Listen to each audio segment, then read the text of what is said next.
doy el pase para que comencemos ya la jornada. Gracias. ¿Se me escucha bien, cierto? Ya. Súper.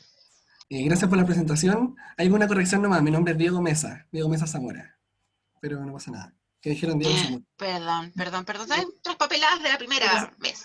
no pasa Diego nada. Quiero Mesa. saber si estoy con el host para poder compartir la pantalla. Francisca. Sí, comparte pantalla, ya te habilité. Ah, sí. Ya, quiero saber si se ve bien. Listo, a ver. Ahora se ve. A ver. No sé si se puede. Pero, permiso. Ahí sí. Ya, voy a comenzar entonces. Mi nombre es Diego Mesa, como me presentaron, soy terapeuta ocupacional. Trabajo en el Instituto Psiquiátrico Dr. José Horowitz Barak, y específicamente en la UDAC, que significa que es una unidad de desintoxicación y estabilización para adolescentes con trastornos conductuales severos. Entonces, en esta unidad se confluyen varios cuadros psiquiátricos, ¿cierto? Que por un lado están los trastornos conductuales severos, el trastorno por policonsumo de drogas, y se confluyen a llegar a una corta estadía debido al riesgo biopsicosocial, el cual es severo. ¿Ya? Y además comentar que desde hace ya más de un año me desempeño como coordinador terapéutico, que es coordinador de toda la área terapéutica que tiene que ver con el manejo terapéutico dentro de la unidad. ¿Ya? Voy a comenzar un poco explicando la caracterización de los jóvenes. Los jóvenes que nos llegan a nosotros llegan debido a la inscripción de una ficha de derivación, la cual realizan los programas derivadores, y también pueden llegar por urgencias, tienen un riesgo vital ya muy complejo, ¿cierto? Llegan adolescentes varones entre 14 y 17 años, 11 meses, todos aunados por el mismo diagnóstico, que es trastorno por uso de sustancias, pero específicamente el trastorno por policonsumo de sustancias, debido a que es muy raro ver jóvenes que consuman un solo tipo de sustancia, por lo tanto el cuadro se ve influido por todas estas sustancias que están siendo consumidas. Todos los jóvenes llegan en general con una alteración en el desarrollo a nivel emocional, social y psicomotor. Entonces son jóvenes que tienen dificultad para expresar sus emociones, ¿cierto? Tienen dificultad para lidiar con el desborde emocional, y a nivel social han tenido un desarrollo que no les permite tener un desarrollo de acuerdo a su ciclo vital, ¿ya? Entonces por eso mismo trascienden a trastornos del desarrollo de la personalidad, y específicamente dentro de esta unidad lo que más vemos son personalidad limítrofe, personalidad disocial de la conducta. Y en términos psicomotores vemos jóvenes con marchas inestables, ¿cierto? Que debido a su desarrollo, porque también tienen alteración en el desarrollo del lenguaje, del aprendizaje, en TDAH, mucho en general, entonces tienen un desarrollo psicomotor que a veces no les permite estar atentos, no les permite manipular herramientas, como es por ejemplo el lápiz, la tijera, las reglas, el Stifix, cosas básicas para jóvenes de su edad. Además, se confluye en el eje de los trastornos conductuales, ¿ya? Que podemos tener en trastornos oposicionistas, trastornos desafiantes, trastornos oposicionistas desafiantes, trastorno disocial de la conducta, jóvenes impulsivos, relacionados más que nada al trastorno límite de la personalidad, jóvenes con infracción de leyes, entre otros trastornos conductuales que podemos ver. A la base también podemos ver trastornos del ánimo, los cuales en general están solapados por el consumo de droga o solapados por la abstinencia aguda o la intoxicación de la droga. Por lo tanto, son trastornos que generalmente reaparecen o que nunca se vieron en ambulatorio, pero aparecen acá, y nuestro objetivo como equipo terapéutico, junto con el equipo médico y el equipo de enfermería, es poder dilucidar de qué pasa con el joven, ¿cierto? Si el trastorno es primario, si el trastorno es secundario al consumo de droga, y es parte del trabajo que se hace acá también. Importante mencionar que todos los jóvenes que llegan acá, y tiene que ver, o sea, y digo todos porque esto es una unidad de alta gravedad para los jóvenes, entonces tienen que venir con un riesgo biopsicosocial severo. ¿Ya? En términos biológicos, vemos jóvenes con bajo peso, ¿cierto? Con infecciones a la piel, y acá tengo una imagen súper enclarecedora de cómo son los jóvenes que llegan. Esos son manos de un joven que llega el primer día con 14 años. ¿Ya? Parecen manos bien descuidadas, ¿cierto? Poca higiene personal, manos bien arrugadas, oscuras, muy sucias, y esos son manos recién lavadas, pero de jóvenes de 14 años con un consumo muy riesgoso. En términos psicológicos, son jóvenes con varios intentos suicidas, intentos graves como ahorcamiento, múltiples cortes, intoxicación por medicamentos, lanzamiento de altura, Y en términos sociales, se caracterizan por ser jóvenes que viven en un contexto complejo, ¿cierto? De alta vulnerabilidad. Entonces, a nivel social tienen una socialización callejera, vinculada a pares criminógenos, antecedentes delictuales de la familia, antecedentes delictuales de los pares. Entonces, aquí se confluye todo el riesgo biopsicosocial, que en general es de medio grave a severo, lo que nosotros vemos, ¿ya? Riesgo biopsicosocial medio para abajo no es parte del giro de la unidad. ¿Qué se espera del alta? Se espera que el joven se vaya estable emocionalmente, se vaya sin abstinencia, o con el mínimo de abstinencia que pueda lograr dentro de la estabilización, ¿cierto? Se vaya con la mínima sintomatología de los otros cuadros psiquiátricos comórbidos, y se espera que el joven se vaya a un ambulatorio, ¿cierto? Un espacio donde puede ir varias veces a la semana a trabajar la temática de droga e insertarse al tratamiento de drogas, o se puede ir a un espacio residencial, el cual es 24/7 y el cual dura los meses que duren los objetivos que se propongan en conjunto con los profesionales. Una gran diferencia, que a diferencia del espacio ambulatorio residencial, muchas veces los jóvenes en UDAC llegan en contra de su voluntad, ¿ya? Entonces eso también marca un poco en cómo se van a desempeñar y cómo van a recibir la intervención, ¿ya? Les voy a explicar un poco qué es la desintoxicación. Van a ver eso en más detalle con los médicos en las siguientes sesiones, pero como yo soy la primera sesión, me gustaría también describírselo. Para ello voy a utilizar el tip 45, que es un tip significa protocolo de tratamiento mejorado, el cual lo distribuye el NIDA, que es el National Institute of Drug Abuse, o sea, Instituto Nacional de Drogas de Abuso en Estados Unidos, pero es escrito por el SAMHSA, que aquí todo está referenciado al final de la diapo, el cual es el Servicio de Administración de Servicios de Salud Mental y de Abuso de Sustancias. Ellos crearon este tip, y es 45 porque hay muchos más, son muchos protocolos para distintos tipos de población, el cual describe específicamente cuál es el objetivo de la desintoxicación. La desintoxicación, entonces, es un conjunto de intervenciones con el objetivo de manejar la intoxicación aguda y el síndrome de abstinencia. Indica la limpieza de las toxinas del cuerpo del paciente, entonces la desintoxicación busca minimizar el daño causado por el abuso de sustancias. ¿Qué quiero que se queden con esto?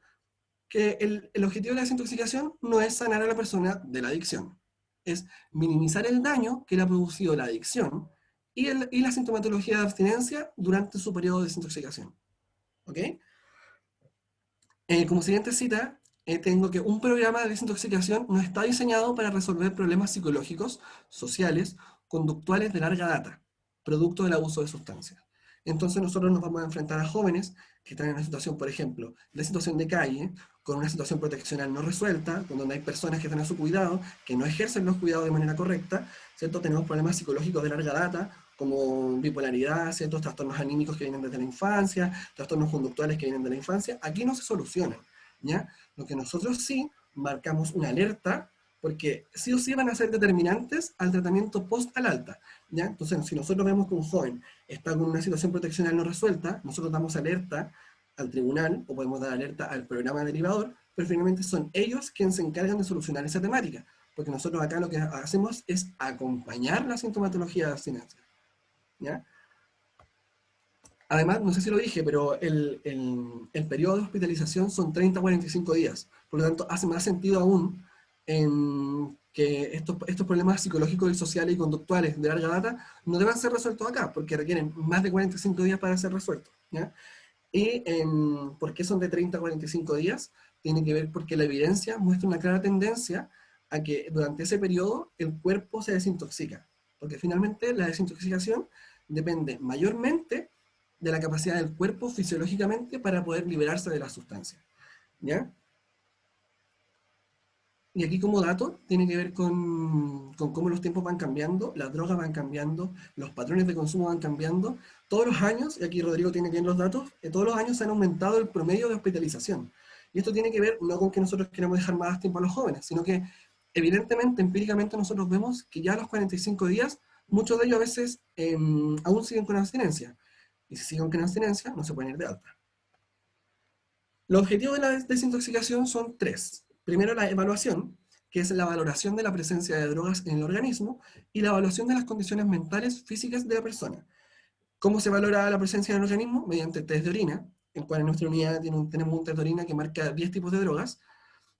Y es importante hacer este contraste porque uno puede contrastar la versión del joven, la versión de la familia, la versión del programa, pero finalmente el marcador de la droga en el test de droga marca efectivamente qué droga ha consumido últimamente. Y ese tipo de droga nos ayuda a predecir cómo va a ser su sintomatología de abstinencia, ¿ya? Yo dije previamente que todos vienen por policonsumo, entonces es difícil predecir la abstinencia, pero sí hay algunos marcadores que nos permiten predecirla más. Bueno, siguiendo con la evaluación, se hace una evaluación médica, psicológica y social de los determinantes para el tratamiento posterior al alta. Lo mismo que dije, se evalúa entonces si están las condiciones sociales, ¿cierto? Si el joven está en términos conductuales y psicológicos preparado para el alta, y se evalúa y se dan indicaciones, pero no necesariamente nosotros resolvemos esos problemas contextuales, ¿ya? Como segundo objetivo tenemos la estabilización, es la asistencia médica y psicosocial durante el síndrome de abstinencia, ¿ya? En términos generales, esto igual lo van a ver con los médicos, en términos generales la abstinencia son todas estas sensaciones corporales, mentales y emocionales que son desagradables para la persona y que se presentan en el momento que se interrumpe el consumo de manera drástica, como lo es en la ODAC, ¿ya?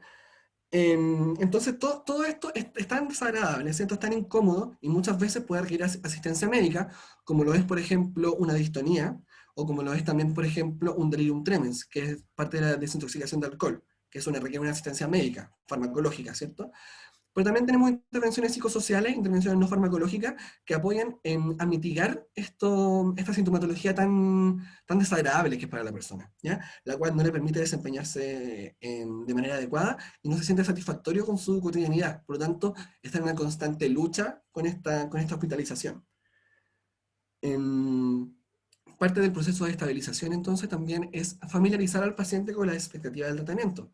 Nosotros les contamos a los jóvenes que este es el paso cero, ¿ya? Entonces, marcamos al tiro y limitamos al tiro sus expectativas pensando como, ok, ellos piensan que estamos 30, 45 días y después, listo, me desintoxiqué, estoy libre de la adicción y puedo ponerme a trabajar. No, porque nosotros les explicamos que este es el paso cero para que después puedan ingresar al tratamiento. De hecho, la desintoxicación no se considera tratamiento, ¿ya? Después les voy a explicar por qué. Bueno, y parte de la estabilización entonces es incluir a la familia y los programas y las personas significativas, porque son estas personas que los van a acompañar en su proceso de afuera, porque nosotros los podemos acompañar durante la abstinencia, les podemos dar consejos a la familia, ¿cierto?, de cómo manejar la abstinencia, y los jóvenes se van sin abstinencia, pero la abstinencia puede reaparecer. No olvidar que la enfermedad de la adicción es una enfermedad crónica, ¿ya? Entonces, estos marcadores pueden volver a aparecer, es importante trabajarlos durante la hospitalización. Y por último, el acompañamiento terapéutico como una de las grandes estrategias, y yo diría que una de las que cotidianamente más se usa con los jóvenes, es acompañarlos en el día a día, ¿ya? Es estar ahí, ver cómo se enfrentan a los conflictos, apoyarlos, darles consejos, si es necesario contenerlos, ¿cierto?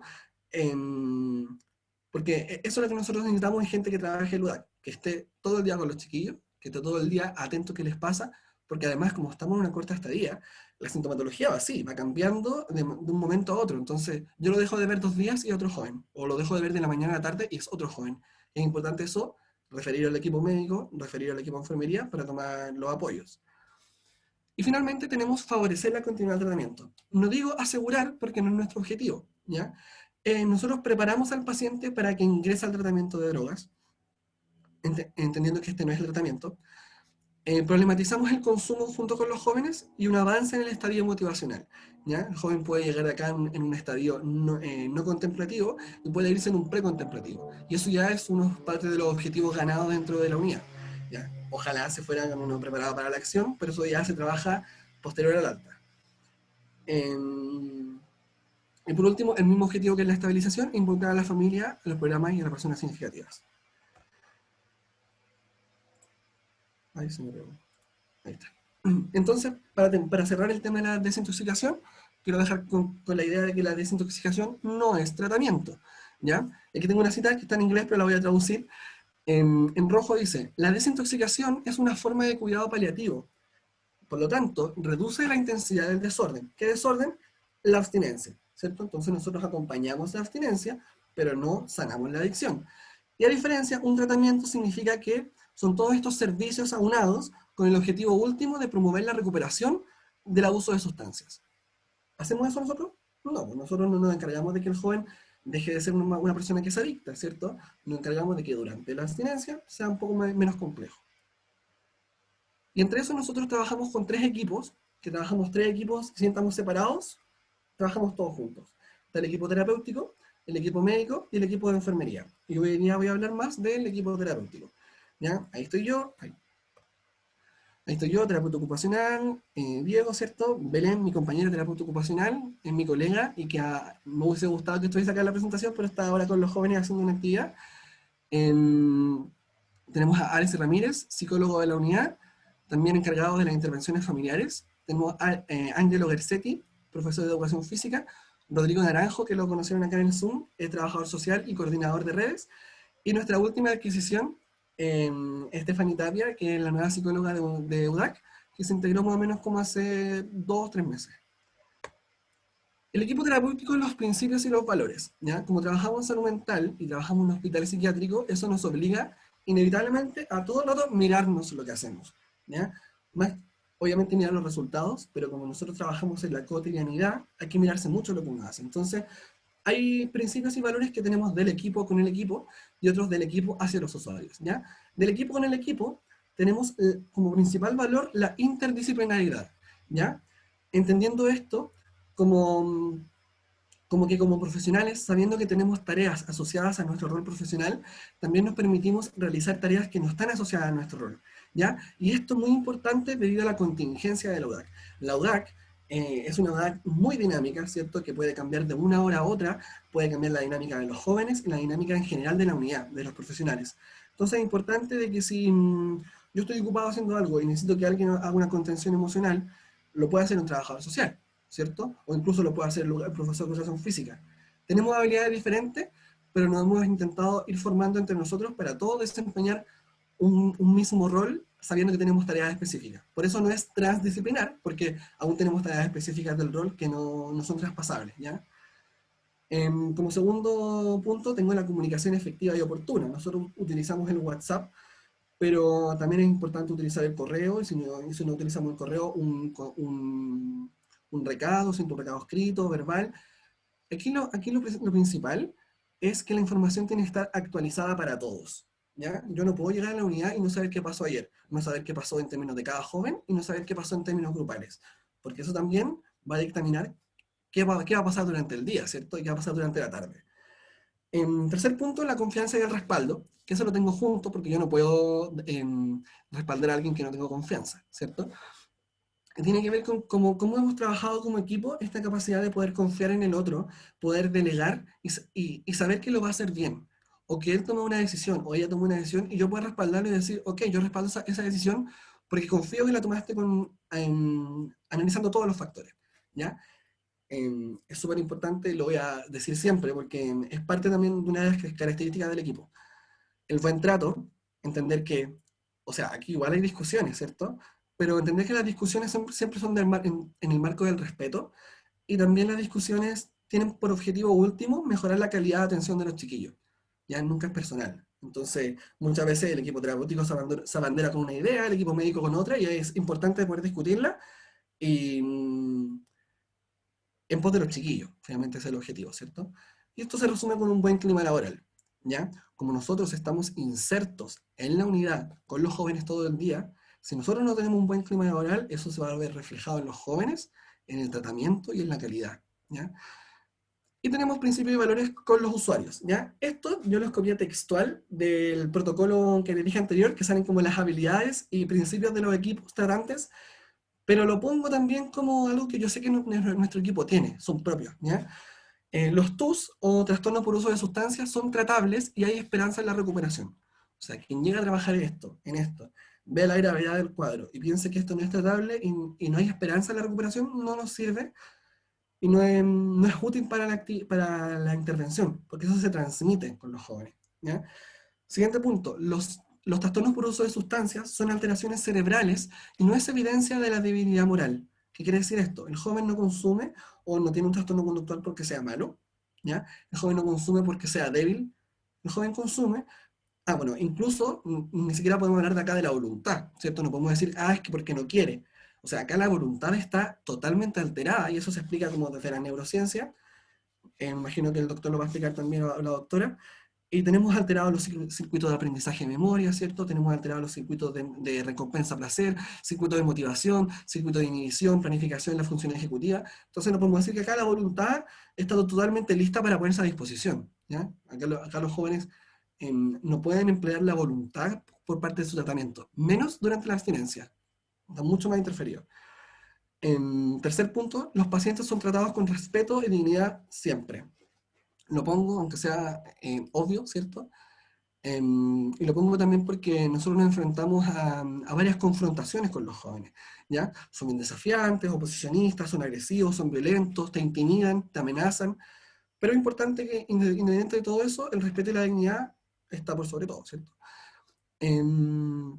Siguiente punto que tiene que ver con el anterior, ¿cierto? Los pacientes son tratados sin juicio y apoyados. Es importante esto porque uno se va a encontrar con varias realidades que son muy ajenas a las personales, ¿cierto?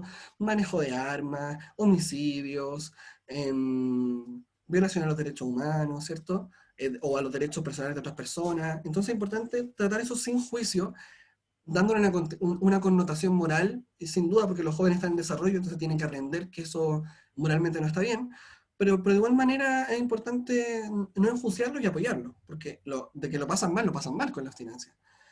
Y por último, la recuperación es planificada integrando todas sus redes. ¿Ya? Acá no están los jóvenes solos, a pesar de que están se les saca de la comunidad, se están encerrados en un hospital psiquiátrico. Es importante planificar toda esta continuidad de tratamiento con todos los que están presentes acá y su familia.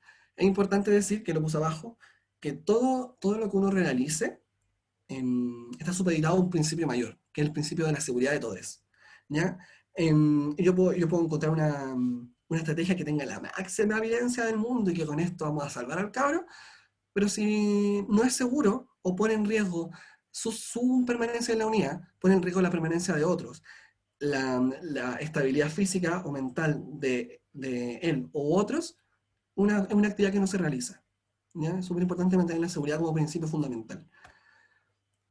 Bueno, acá a mis compañeros terapeutas ocupacionales, mis compañeras lo van a reconocer al tiro, que es un modelo basado en la ocupación, en el cual yo pretendo explicar más o menos cuáles son las intervenciones que se realizan según los focos.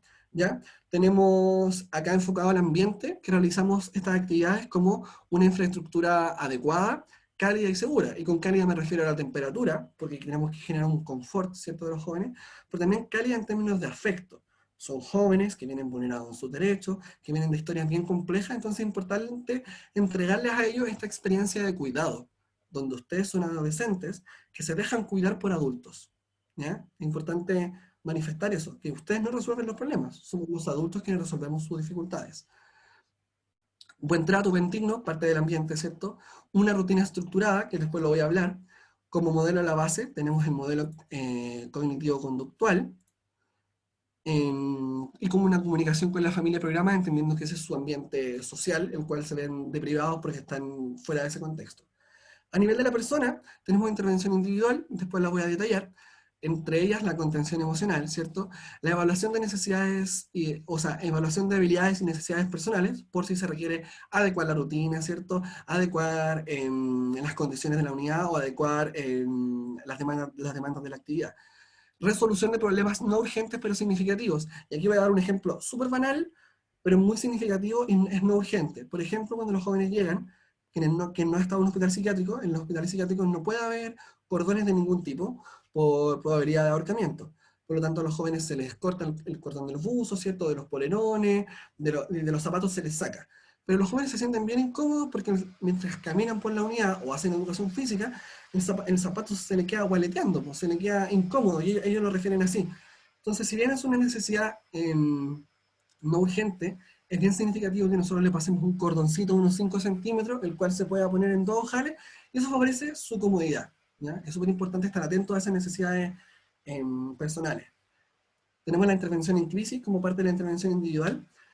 Tenemos el diagnóstico adecuado y a tiempo por parte del equipo terapéutico, por parte del equipo de enfermería y por parte del equipo médico, porque es parte de una corta estadía, vislumbrar, ¿cierto?, destapar qué estaba bajo la adicción, qué estaba bajo la abstinencia, para saber si el joven requiere un diagnóstico mejor, más certero, porque eso nos asegura también un tratamiento adecuado y a tiempo. Y por último tenemos favorecer el desarrollo adecuado del ciclo vital. Siguen siendo adolescentes, por lo tanto se tocan temas de sexualidad, ¿cierto? Identidad, pero también siguen siendo muchos niños que no vivieron la niñez, ¿cachai? Entonces igual integramos el juego como máxima herramienta terapéutica. Y se ha visto bien beneficioso porque los jóvenes se involucran de manera más genuina con la actividad.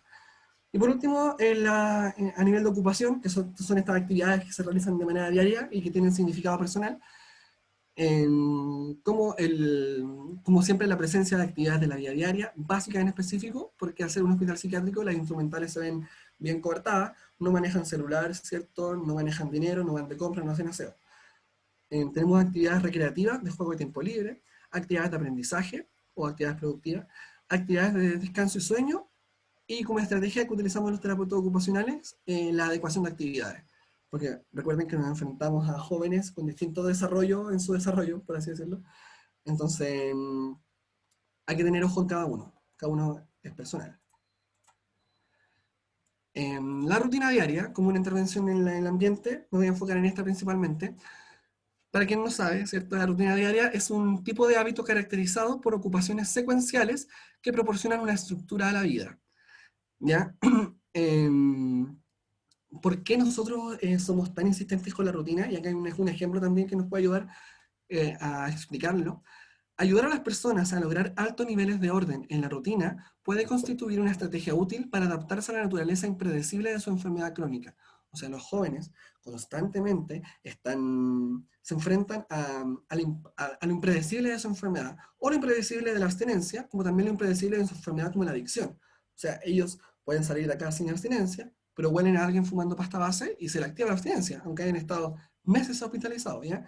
Entonces, la rutina lo que les permite es anticiparse a las actividades del día, saber qué viene después y cómo me puedo anticipar a cómo me siento, ¿ya? Entonces, si me siento intranquilo, al menos me puedo tranquilizar que en 10 minutos más tengo una actividad la cual me va a despejar la mente, ¿cierto? Me va a liberar el foco.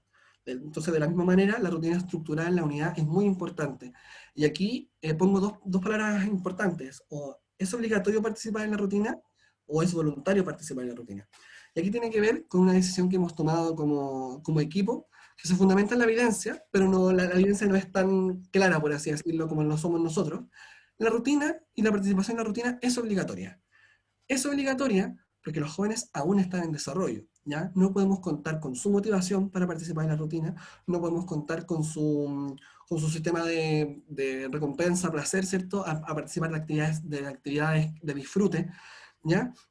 Y porque además nosotros tenemos que acostumbrar ese cerebro a la rutina. Y la rutina no entendida como algo monótono, sino la rutina como entendido como la estructura que nos permite predecir nuestro día y tener una sensación de control, ¿ya? Además mencionar ahí que los jóvenes aún siguen en desarrollo y tienen hasta los 25 el desarrollo de su lóbulo frontal, el cual son la mayoría de las funciones ejecutivas, ¿cierto? Planificación, anticipación, entre otras. Entonces, por lo tanto, nosotros le damos un componente de obligatoriedad a la participación en la rutina con una salvedad. Los 3 primeros días que los jóvenes llegan no se sienten preparados para beneficiarse de estas actividades porque están cansados, ¿cierto? Vienen carreteados, vienen carretes de 5 días, que no han dormido. Entonces, acá hay una evidencia del mismo protocolo que mostré anteriormente, el TIP 45, el cual dice que tales pacientes en general están deprivados de sueño y pueden no estar disponibles para beneficiarse de las actividades terapéuticas durante las primeras 24 a 36 horas de la abstinencia. Nosotros, como norma general, marcamos 3 días donde la indicación, esto no es una sugerencia para los jóvenes, la indicación ustedes tienen 3 días para comer, para dormir, para descansar y para preguntar, ¿ya? Participar en actividades grupales, no, porque finalmente lo que hemos visto cuando a veces hacemos excepciones, ¿cierto? Vemos jóvenes que se irritan y que no toleran un espacio de intervención grupal.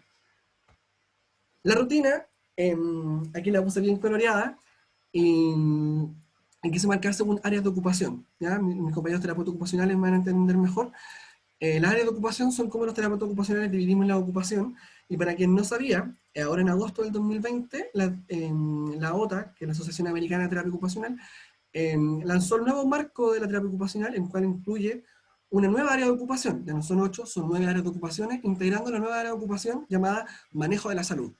Obviamente tiene que ver con el contexto, ¿cierto?, en el cual vivimos, Y aquí yo fui marcando, le voy explicando a modo general y algunas me voy a ir deteniendo explicando el objetivo de la rutina.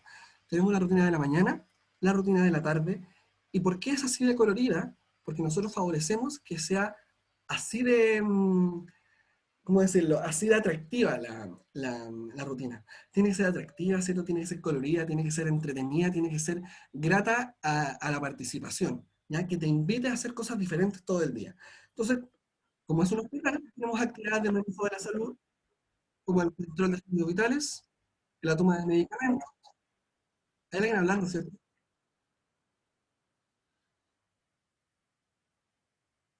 Voy a seguir. Ya. Em, entonces tenemos el control de signos vitales y la toma de medicamentos como actividades propiamente tal del cuidado de la salud. Y también tenemos, en mayoría, Felipe Micrófono Ceballos, abierto. No se logra sí, por escuchar. favor, los micrófonos. La Fran no la veo para que lo muteara porque ella es la host. Parece que no está escuchando a Felipe Ceballos. Fran, si lo puedes mutear. por favor. Sí, sí, estoy en eso.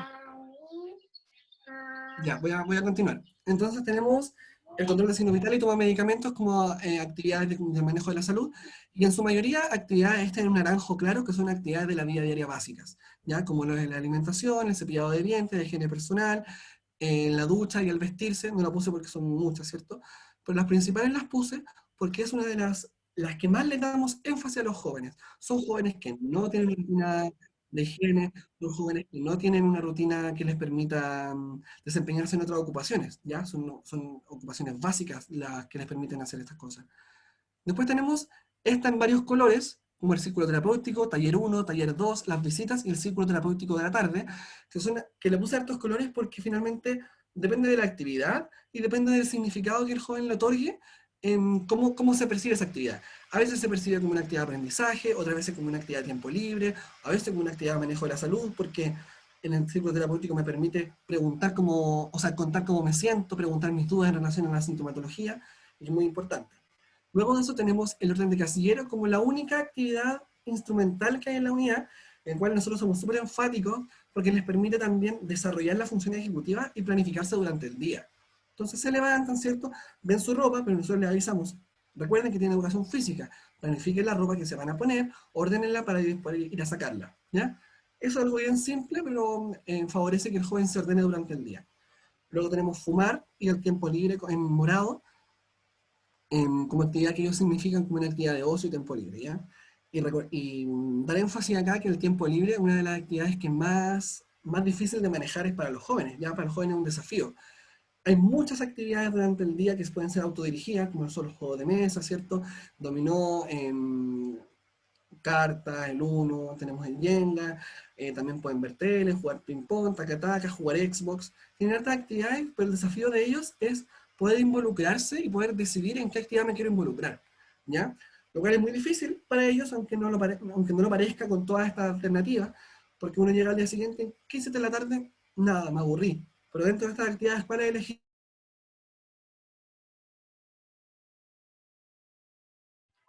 Diego, dame un segundito que tratando de silenciarlos a todos, te silencié a ti. ¿Tú podrías solicitar? ¿Podrías reactivar tu micrófono tú mismo? ¿Ahí? Ahí sí, gracias. Ya. Me quedé en el fumar. Entonces, el tiempo libre es un desafío para los jóvenes, porque los jóvenes finalmente con todas estas alternativas, muchas veces la ansiedad no les permite también decidir en qué involucrarse, porque dicen, voy a hacer esto, pero me voy a aburrir. Voy a hacer esto, pero no me va a gustar. Entonces, finalmente, en la fase de exploración del interés, a veces incluso ahí fallan. Tenemos el descanso y el dormir, como, bueno, yo hago una diferencia porque el descanso no necesariamente tienen que dormir, pueden solamente hacer una sopa de letras, pueden estar en su cama descansando y bajando la energía para luego empezar la tarde, que igual es demandante en actividades. Tenemos las visitas, ¿cierto? El círculo, el otro taller. Y aquí quiero relevar la importancia de la única actividad de participación social que tienen de manera espontánea y motivada, de manera intrínseca, ¿ya? Obviamente participan con los jóvenes y con nosotros durante el día, pero es obligado. Entonces, esta actividad de llamado o videollamada a los programas y a las familias, es una actividad motivada de manera intrínseca, ¿ya? En que ellos la piden, es una conversación espontánea, entonces es importante acompañar ese proceso de que sea lo más satisfactorio posible. Ya. Hablando también del ambiente, voy a hablar un poco del modelo cognitivo-conductual, que es el modelo en que se basa un poco o sea, no un poco, en que se basa el entendimiento de la enfermedad de la adicción y también en la forma de tratamiento. Más que los tecnicismos que están acá expuestos, quiero indicarle como qué técnica ocupamos, cuál es el objetivo y específicamente cómo es la estrategia, ¿ya? En las técnicas operantes, que son las técnicas que operan en el ambiente o operan en la persona esperando una respuesta, tenemos el objetivo de incrementar una conducta, como es una conducta prosocial, ¿cierto? Una conducta de colaboración, una conducta de compañerismo, una conducta de solidaridad con el resto, ¿cierto? Y eso se refuerza con un refuerzo positivo, el cual es la entrega de un beneficio, ¿ya? No es la entrega de un derecho, ¿ya? No le puedo decir como, ok, si como hoy día hiciste algo bien, hoy día vas a almorzar. No, la lógica es un esfuerzo positivo, que sea algo extra, que sea un beneficio. Y por el mismo lado tenemos el objetivo de la reducción de la conducta, todas estas conductas que son bien disociales y antisociales, que no le permiten finalmente desempeñarse en un contexto como lo es un contexto hospitalario, pero si lo extrapolamos, nosotros requerimos que los jóvenes sigan normas en un contexto residencial, en un contexto ambulatorio, en un colegio, ¿cierto? En un trabajo, entonces se extrapolan en distintos contextos. Y para reducir la conducta utilizamos refuerzos negativos. ¿Qué es un refuerzo negativo? Un refuerzo negativo es el retiro de un privilegio sin violencia, ¿ya? Es súper importante eso, porque se diferencia mucho de un castigo, que el castigo incluso se puede quitar algo que es muy necesario, ¿ya? Técnicas de modelado para la adquisición de nuevas conductas, y con las nuevas conductas me refiero a que son jóvenes que en su proceso de socialización ha sido bastante precario, entonces muchos no saben cómo responder frente a un no, no saben cómo decir que no, ¿cierto? No saben cómo responder a un joven que lo intimida y decirle, ok, dame un espacio. ¿Ya? Generalmente es la violencia o la agresividad que nos comanda, entonces es importante adquirir estas nuevas conductas a través del modelamiento, el encadenamiento y el entrenamiento. Y pongo entrenamiento ahí porque esto es hacerlo, fallar, hacerlo, lograr y así eternamente, hasta que se consolida como logro, ¿ya? Y por último tenemos desde el mismo modelo cognitivo-conductual las técnicas de desensibilización, que son las técnicas que nos ayudan a controlar las emociones que durante la abstinencia aún son mucho más complejas, ya son mucho más intensas. Tenemos, por ejemplo, el miedo, la ansiedad y en específico el craving, que una de las grandes emociones, grandes síntomas que nosotros tratamos de mitigar durante la abstinencia. Son los más complejos de mitigar, pero se intenta. Y para ellos tenemos el entrenamiento de la relajación, como lo son, por ejemplo, las clásicas, la de Schultz, que es una ingeniería, la relajación muscular progresiva de Jacobson, la cual da un efecto increíble, ya que los jóvenes lo refieren como algo muy positivo. Tenemos el entrenamiento de la respiración, y además tenemos el mindfulness, que es una estrategia que viene en el DBT, ¿cierto? Pero también tiene componentes del cognitivo modelo conductual y una estrategia en sí misma, la cual voy a profundizar después. Acá un poco hablando del refuerzo positivo y refuerzo negativo, nosotros creamos un protocolo, el cual indica cuándo se le da un refuerzo positivo al joven y cuándo se le da un refuerzo negativo. El refuerzo positivo lo hicimos en conjunto con ellos diseñaron un timbre, al cual lo mandamos a imprimir, tal cual ganó la votación popular. Después desarrollamos los premios, según las alternativas que puede entregar el hospital, ¿ya? Entonces, los jóvenes decidieron que el refuerzo positivo más básico, ¿cierto?, en la entrega de dulces, ahí avanzando a uno más robusto, podríamos encontrar el aumento de minutos de llamado durante el día, que consta aquí no estamos regalando la llamada, estamos aumentando la que ya existe, porque estamos entregando un beneficio extra, ¿cierto? Y así el máximo premio que ellos refieren que les gustaría tener es una colación más completa, ¿cierto? Una fruta con un yogur, con un paquete de galletas, o puede ser un yogur con una galleta y un jugo, ¿ya?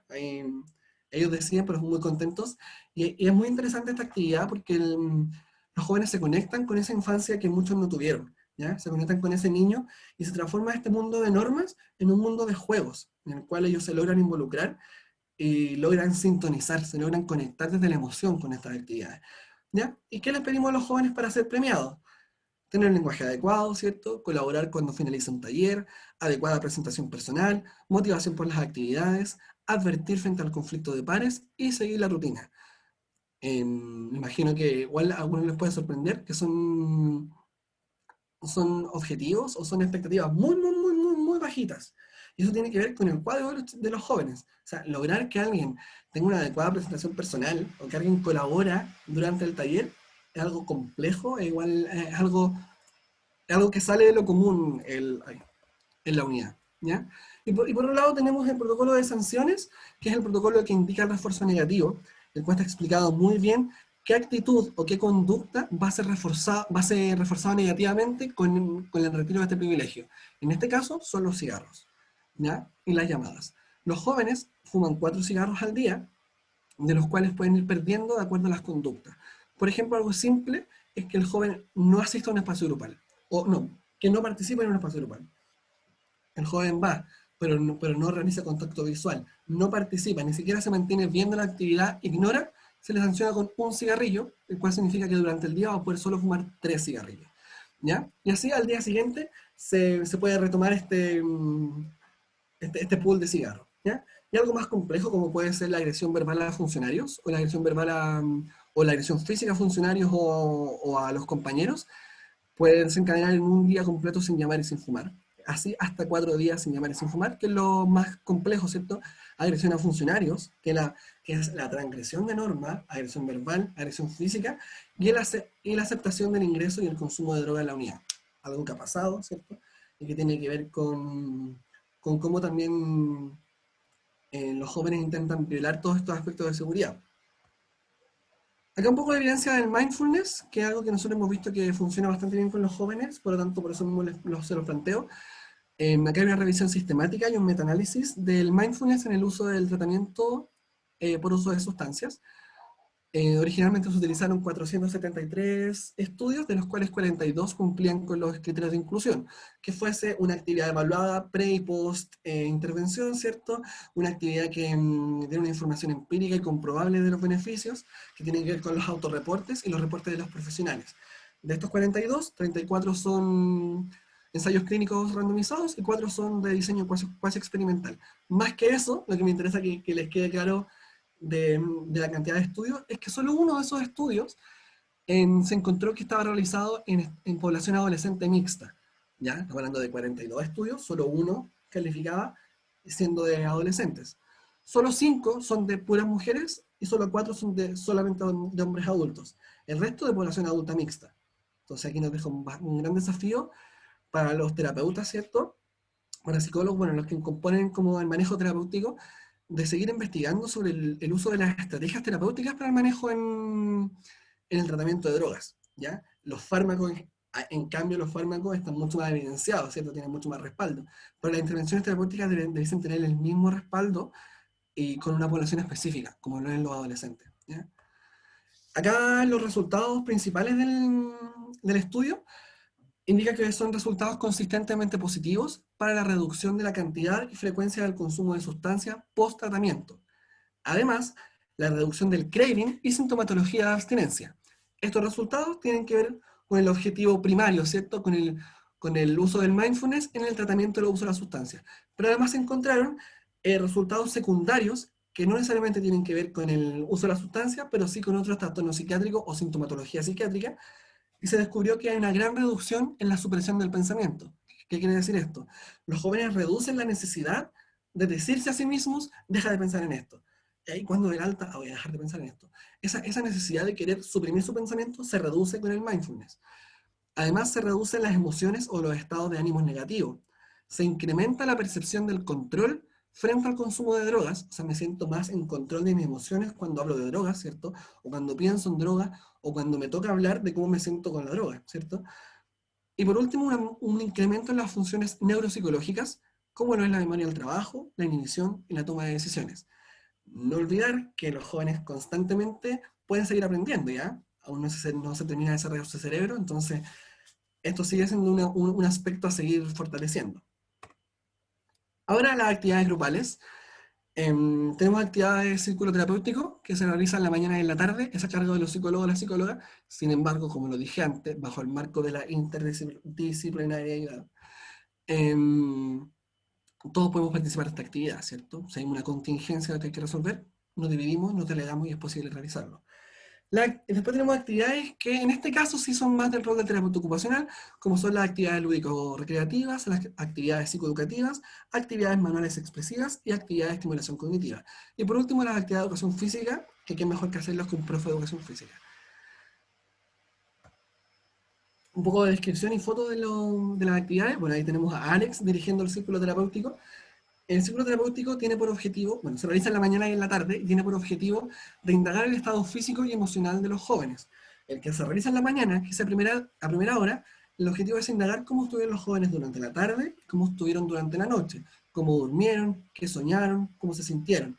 Y durante la tarde, la idea es evaluar cómo se sintieron durante el día, qué emociones fueron experimentando, qué conflictos tuvieron que resolver, cuáles no pudieron resolver, ¿cierto? También la orientación, porque la desorientación es uno de los síntomas de abstinencia clásico, o el síndrome de confusional agudo, que aparece en los jóvenes con alto nivel de consumo.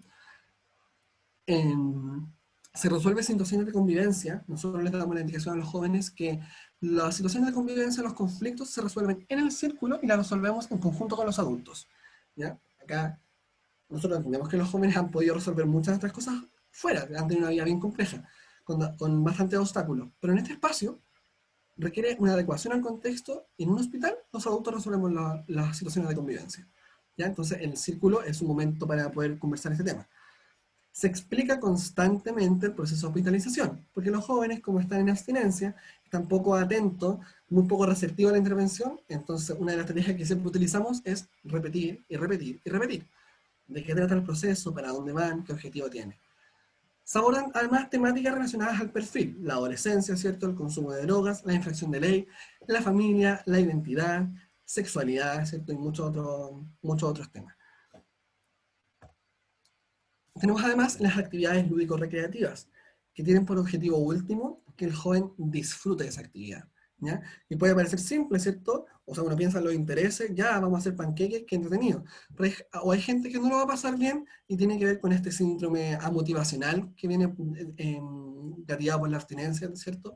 Viene gatillado también porque no pueden conectar la recompensa con el placer y la motivación, por lo mismo como esta mirada neurocientífica de la adicción.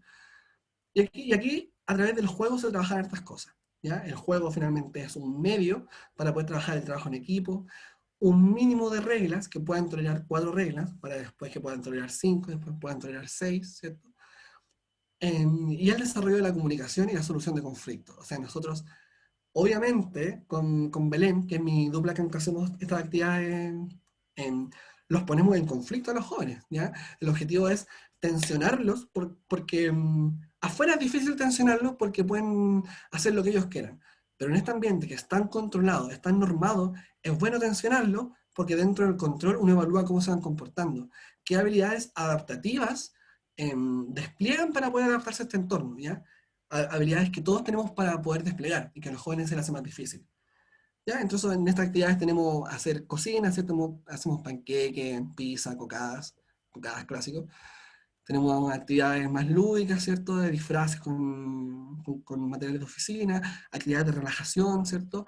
Y también tenemos actividades culturales que, a pesar de que los jóvenes están desinsertados de la comunidad, no pueden no participar de ritos importantes a nivel cultural, ¿ya? Como lo es Halloween, como lo es fiestas patrias, como lo es los huevitos de Pascua, no sé. A él les encanta y se involucran mucho con esa actividad. Siguiente actividad, la actividad psicoeducativa, y ahí tenemos a Belén haciendo una actividad psicoeducativa en el cual se abordan las temáticas de drogas. Se trabaja factores protectores de riesgo, se aborda consecuencias del consumo a nivel individual, qué consecuencias tiene para mi familia y qué consecuencias tiene para la comunidad. Además se reconoce la propia abstinencia, o sea, es importante reconocer cómo me siento yo dejando la droga para poder reconocer qué me va a pasar después, porque yo dije que la abstinencia puede volver a ocurrir. Entonces, si yo ya reconozco que eso es abstinencia, puedo pedir ayuda. Pero si yo pienso, no, es que me duele la guata porque comí algo que me cayó mal. Si yo no puedo relacionar la consecuencia del consumo o la consecuencia de la abstinencia con la adicción, es muy difícil que el joven ingrese a tratamiento o se mantenga en el tratamiento. Y lo mismo tiene que ver con la conciencia de enfermedad, o sea, de avanzar en este estadio motivacional para entrar al tratamiento. Actividades manuales expresivas, yo diría que una de las que más les gusta a los jóvenes, y también de mucha demanda, ¿ya? Estamos hablando de jóvenes que a través de su desarrollo no han podido desarrollar sus habilidades manuales. Son jóvenes que no conocían la greda, ni la plasticina, no saben tomar el lápiz, no saben escribir, ¿cierto? No saben tomar la tijera, no saben tomar el steel fix. Hay muchas cosas que hemos tenido que enseñarles nosotros, pero principalmente el objetivo de esto es que aumente su sentido de autoeficacia. O sea, uno modifica la actividad para que el joven se sienta como un logro, ¿ya? Y además, esta actividad está en contacto con el mundo emocional de los jóvenes, porque generalmente todas estas cosas que hacen, las hacen pensando en quién se la voy a regalar, ¿ya? Entonces, es súper importante porque favorecemos la empatía, el desarrollo de las emociones, y finalmente la expresión de mis emociones a través del arte, ¿ya? Algo que los jóvenes hace rato han intentado, como es el mundo de las emociones.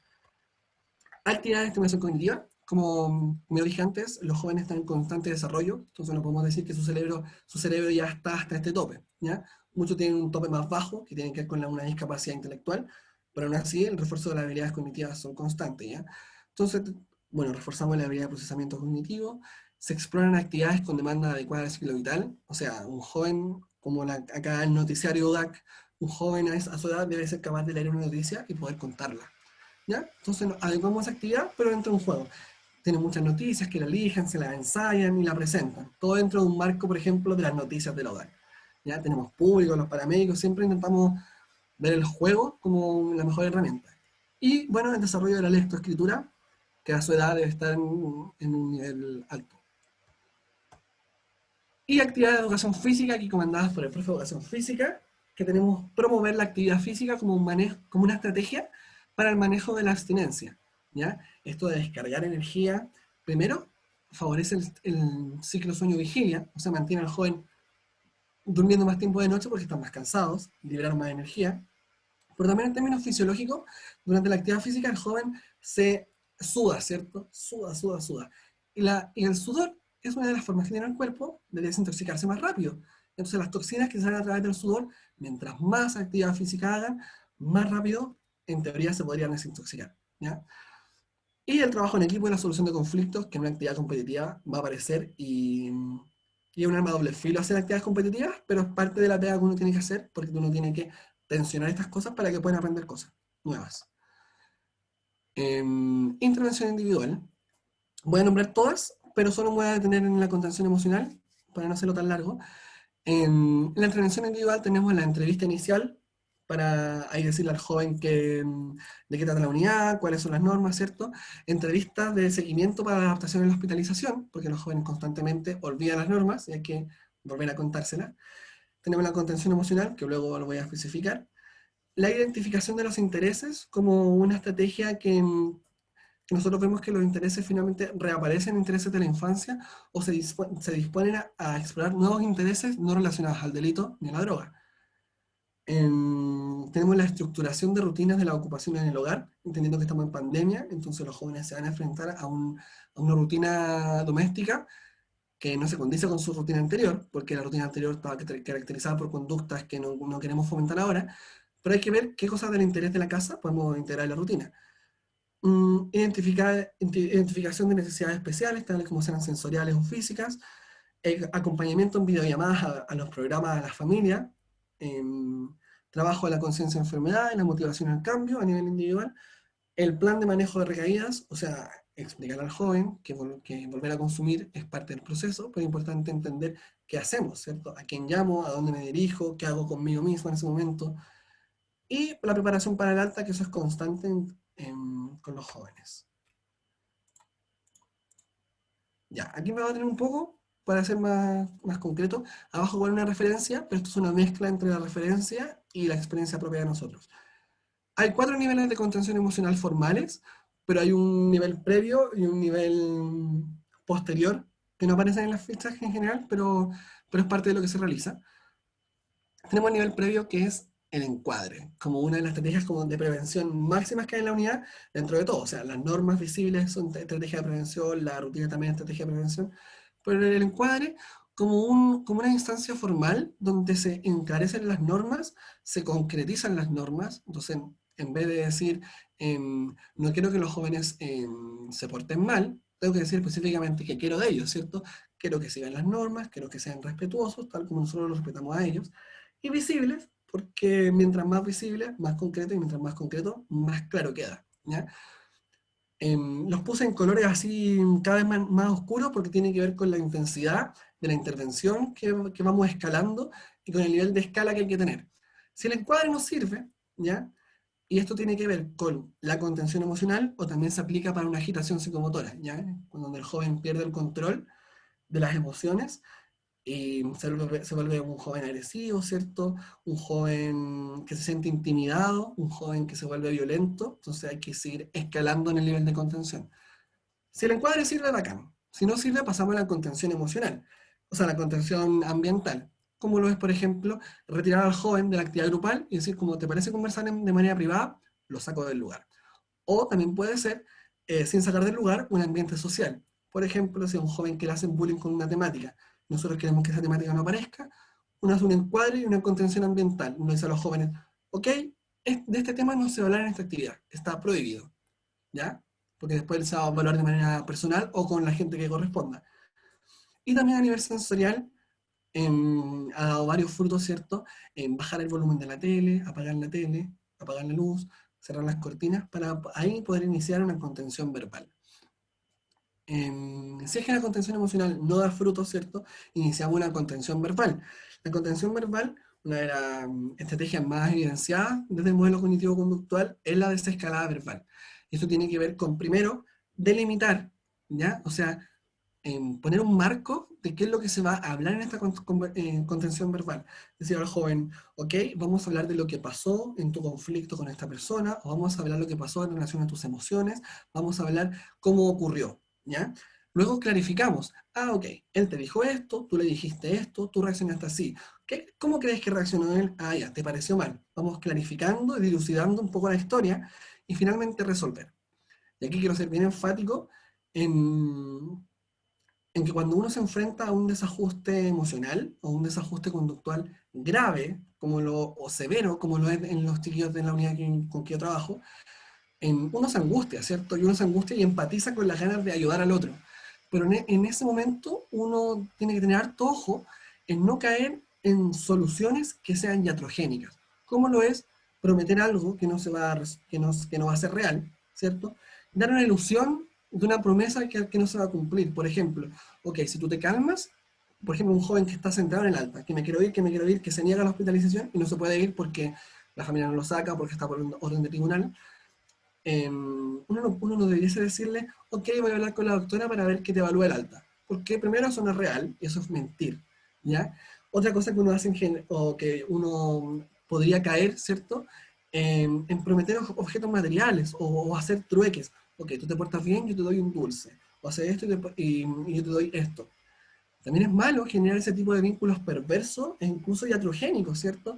Este vínculo que dice como, ok, te portas bien conmigo, pero puedes portarte mal con los demás, ¿cierto? Porque conmigo tienes más vínculos. Acá lo que tiene que haber un mensaje claro, ¿cierto? Un mensaje sincero, pero con el objetivo de resolver, ¿ya? Si el joven tiene una problemática que se puede resolver, hay que hacerlo. Pero dentro de los marcos que se pueden hacer. Y dentro de la contención verbal, lo que más nosotros favorecemos es la expresión de emociones saludablemente. Si el joven quiere gritar, que grite, en un ambiente controlado, ¿cierto? Si el joven quiere sacar la rabia, que le quiere pegar la almohada a la cama, que le pegue la almohada en la cama, en un ambiente controlado. Si el joven quiere decir garabatos, que lo haga en un ambiente controlado, ¿cierto? Acompañado. Porque lo que más nosotros le decimos a los jóvenes es que no está mal que expresen sus emociones, sino que tiene que ver con qué conductas asocia esa emoción y cómo yo la controlo, ¿cierto? En tercer nivel, si es que no funciona la contención verbal, viene la contención farmacológica, y aquí ocupamos en otro equipo, nosotros estoy hablando de lo que hace el equipo terapéutico, ocupamos otro equipo para nuestra ayuda, que es el equipo de enfermería, donde negociamos el uso del fármaco intramuscular. ¿Por qué se negocia? Porque primero, no todos los jóvenes requieren de este fármaco, y porque el fármaco además que tiene efectos secundarios, es importante evitarlo, ¿cierto? Hay jóvenes que logran controlarse sin este fármaco, pero uno igual se los plantea, ¿ya? A eso me refiero con negociación. Uno dice, ¿en qué crees que te podrías ayudar? qué cosas ha visto en otros compañeros que le han ayudado a sentirse mejor de manera más rápida. No, tío, es que, por ejemplo, jóvenes que no quieren ser, les tienen miedo a la aguja. No, tío, no quiero. Entonces, bueno, yo te ofrezco la posibilidad, toma tú la decisión, ¿cierto? Si quieres, intenta 10 minutos poder controlar tus emociones, y si no puedes, viene a conversar con nosotros de nuevo o con la enfermera de la unidad, ¿ya? Hay jóvenes que pueden ceder a esto, y en general, cuando no ceden a esto, y el desajuste emocional se intensifica, crece, o el desajuste conductual igual, se llega a una contención física o mecánica, / sujeción, porque son dos cosas diferentes. La sujeción tiene que ver con el uso de un aparataje para inmovilizar a la persona, generalmente de brazos en la sujeción, con un enfoque preventivo, ¿ya? Puede ser relacionado a un desajuste conductual, como no. Por ejemplo, que un joven psicótico se tira de la cama en la noche y se pega en la cabeza, se le pone una sujeción, porque, para evitar que se caiga, es preventivo, ¿eh? A diferencia de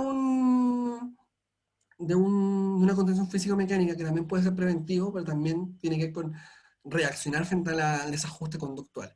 Y esto se trata, bueno, el equipo médico tal vez yo creo que lo va a describir mejor, pero la contención físico-mecánica tiene que ver con el uso de las sujeciones en manos, o sea, en muñecas, en tobillos, en tronco y, si es necesario, en hombros, ¿ya? Y tienen que ver con el objetivo de prevenir las autolesiones, las heteroagresiones y las agresiones a funcionarios y a compañeros de la unidad. ¿Cómo qué agresiones estoy hablando yo? Cortes, golpes, cabezazos, rotura de la infraestructura, uso de fierros como armas, ¿ya? Tomando ese nivel de desajuste. ¿Cuál es el objetivo? Bueno, aquí entra el equipo médico y el equipo de enfermería, porque tienen que asegurar de que toda esta intervención sea dentro de los marcos del cuidado de enfermería, ¿ya? Disminuyendo en lo más posible los riesgos. Y el objetivo del equipo terapéutico finalmente es el manejo terapéutico del grupo. ¿Y qué significa eso?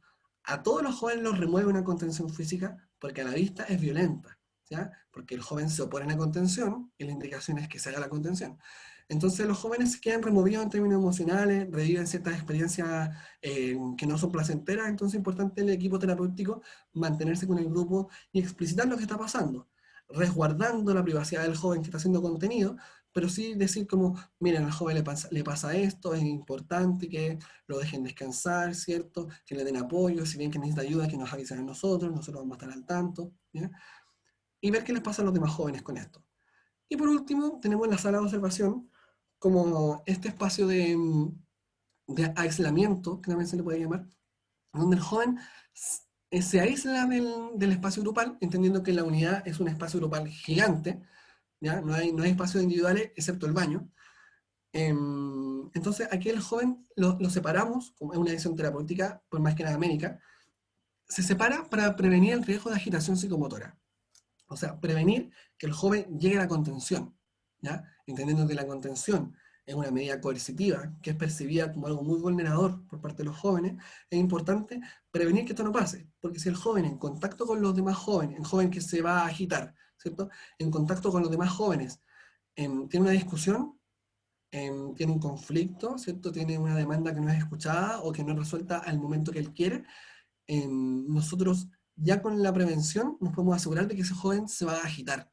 Entonces, nos ponemos a la observación para disminuir los estímulos, disminuir la bulla, disminuir la información que se le entrega, y pasando ya unos 4 días, una semana, incluso pueden durar menos, el joven sale de esa sala de observación y los jóvenes lo refieren como un espacio de autoobservación, ¿ya? Como un espacio donde ellos se sienten protegidos, también porque sienten que los demás no les van a hacer daño. Ya estamos hablando de jóvenes que están muy paranoides, que sienten que los compañeros les van a hacer daño, o los profesionales. La intervención familiar. Diego, te interrumpo. Son 10 para la 1. Estamos como en el tiempo para que puedas terminar como ir cerrando ya. Principalmente para dar espacio, porque si hay preguntas en el chat. Entonces la idea es que no nos pasemos demasiado del horario y podamos tener también el espacio de la conversa. Ya, entonces voy a empezar a redondear, ¿ya? La intervención familiar, que generalmente es Alex, el psicólogo encargado de esto, y el año pasado se hacían con varias intensidades estas reuniones familiares, donde se resolvían temas como la abstinencia, el manejo en la casa, gestión de las emociones, postura de límites, y ahora debido a la pandemia, la intervención familiar solo se ha reducido a llamadas telefónicas. Y contingencias a las cuales se debe enfrentar la unidad. como lo es la remodelación, como es la falta de personal, la media jornada, la pandemia, y como algo más complejo es el motín. Ya que yo dejo referenciado un protocolo que se creó tras el motín del 2017 en UDAC, y una de las situaciones más complejas, yo no la viví, pero en representación de mis compañeros, es una vulneración a la seguridad de la unidad y una vulneración a la seguridad de todos los jóvenes, de los jóvenes involucrados, de los jóvenes no involucrados y de los profesionales. Estamos hablando de planificación de ahorcamiento, planificación de corte a funcionarios, ¿cierto? Encerrar, amedrentar, es bastante complejo. Y por último, ¿qué tengo con los desafíos de la unidad? Primero es escribir, finalmente, todo lo que yo estoy diciendo. Esto es una recopilación que yo puedo hacer, pero esto no está escrito en ninguna base técnica, e incluso me da un poco de vergüenza, ¿cierto? Pero tiene que ver con lo que dije anteriormente, las contingencias. Las contingencias no nos permiten estar en la unidad y sentarnos a escribir. Estamos constantemente con los jóvenes. Otro desafío es la inclusión de estrategias para disminuir las técnicas coercitivas, como lo es en la contención física, como lo son la estrategia de la integración sensorial, el DBT y el modelo SafeWords, que se lo voy a dejar ahí para que lo busquen ustedes, para no dar más tiempo, pero es un modelo que se crea con el objetivo de eliminar las contenciones en la hospitalización psiquiátrica, y pone énfasis en cuál es el ambiente que se está formando dentro de la corta estadía, y cuáles son las intervenciones que podemos hacer los profesionales sobre nosotros mismos. No pone énfasis en los jóvenes, muy interesante. Como desafío también tenemos la inclusión de la comunidad, como los voluntariados, las actividades externas, la adaptación a las dinámicas de la comunidad LGBTQ, que si bien llegan puros hombres, llegan hombres con distinta experiencia en este ámbito, y finalmente una creación de UDAC para mujeres. O sea, casi estamos diciendo, porque no existe ya, estamos diciendo que las mujeres no tienen opción primero, a tener un consumo grave, y no tienen opción a tener tratamiento. Lo cual me parece grave, y me parece que también es un desafío para nosotros como primera UDAC, crear una UDAC de mujeres, ¿cierto? Y para la población general, porque solo hay más para el cupo Senda, Sename, y no cupo para población general. Y como conclusión tiene que ir con lo mismo, no lo voy a leer, pero lo voy a resumir, tiene que ir con los valores y principios del equipo, que lo nombré antes, en el trabajo con los jóvenes, y hacia el futuro que nos interesa a nosotros, investigar, ¿cierto? Valorar la satisfacción usuaria, difundir el conocimiento, ir hasta esta utopía, que es la contención cero, o sea, que no existe la contención, y que nos gustaría una mayor coordinación con otras UCIP y un trabajo en conjunto, y yo creo que esta es una de las mejores oportunidades que se está dando. Doy por finalizada mi presentación. Muchas gracias a todos los que pudieron escuchar, y a todas. Gracias, Diego. Muchas gracias por la presentación. Súper contextualizadora, me parece súper importante que los equipos que no trabajan en la hospitalización, pero sí derivan, ¿cierto? Y si han tenido sus usuarios en las hospitalizaciones, puedan entender que el contexto, a qué responde esa hospitalización y qué pasa en el espacio de la hospitalización. Mira, voy a leer las preguntas que están en el chat que alcanzaron a hacer. Angélica de un programa PIE pregunta, cuando el paciente se desintoxica y posteriormente sale del contexto que lo enfermó, por ejemplo, está en un centro de rehabilitación, al regresar al contexto inicial, así sea de visita, pensando por ejemplo en una familia, ¿cuáles son las estrategias de prevención de recaída a priorizar? ¿O cuáles se les ocurre? Igual a doctora Rodríguez le contesta la pregunta diciendo que dependerá de la evaluación inicial, los factores de riesgo, en algunos casos hay miembros de la familia que también consumen, o incluso hay microtráfico, tráfico en la familia. Pero ¿cuál dirías que como un ejemplo, en el fondo, que eso es lo que entiendo busca Angélica con la pregunta, un ejemplo como de prevenir cuando este joven vuelve a su contexto original, donde además están todos estos factores de riesgo? Ya, como principal estrategia, porque las estrategias para poder incorporarla requieren un entrenamiento, una de las estrategias que son más simples de incorporar es el pedir ayuda, ¿ya?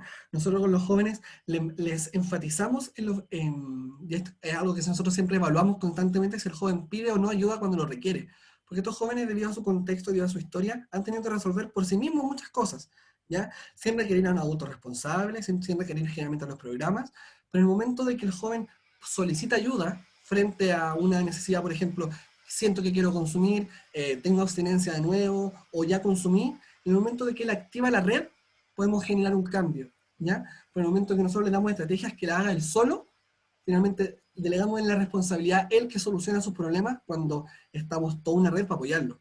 Entonces, yo diría que la mejor estrategia es inculcar por repetición que cuando necesitas ayuda, la ayuda hay que pedirla. Así de concreta y así de baja la expectativa del objetivo. Ya es pedir ayuda. ¿Sí, Angélica? Si quieres comentar algo más o quieres decir algo más sobre lo que consultaste.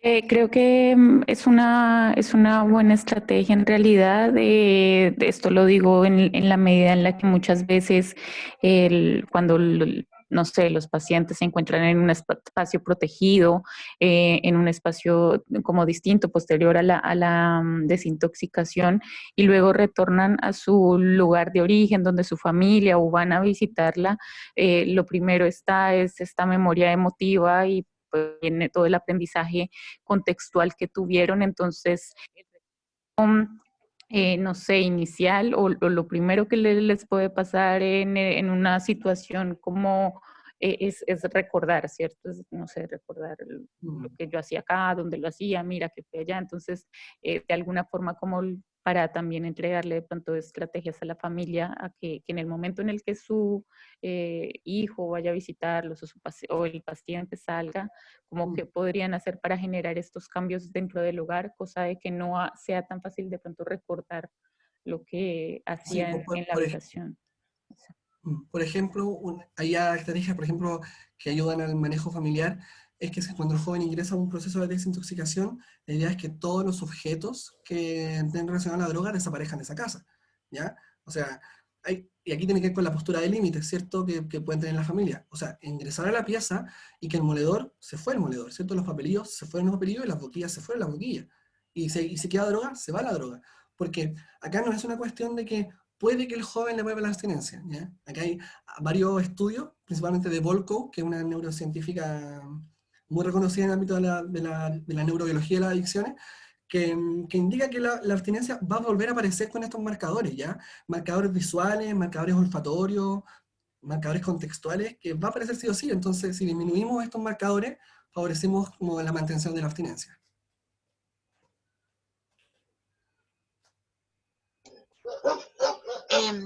Sorry por la sinfonía de perros, pero la siguiente pregunta que hace Anita, cuando describías la rutina, ¿cierto? Y todos los colores que colocaste en la rutina, como así de repetición y todo, Anita preguntaba, ¿qué pasa si no adhieren? ¿Cuáles son las estrategias? Algo hablaste tú también de las recompensas, pero ¿qué pasa si la postura por lo general es como resistirse a la rutina? ¿Sí? ¿Qué pasa si no adhieren? ¿Qué estrategias ahí utilizan?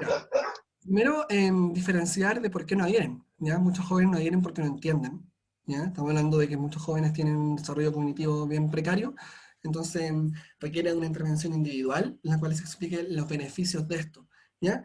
Y además que tiene que ver un poco con el desarrollo moral preoperacional, que tiene que ver con que los jóvenes se regulen ante la presencia de la sanción o del castigo, porque no se regulan ante la presencia de la norma así per se.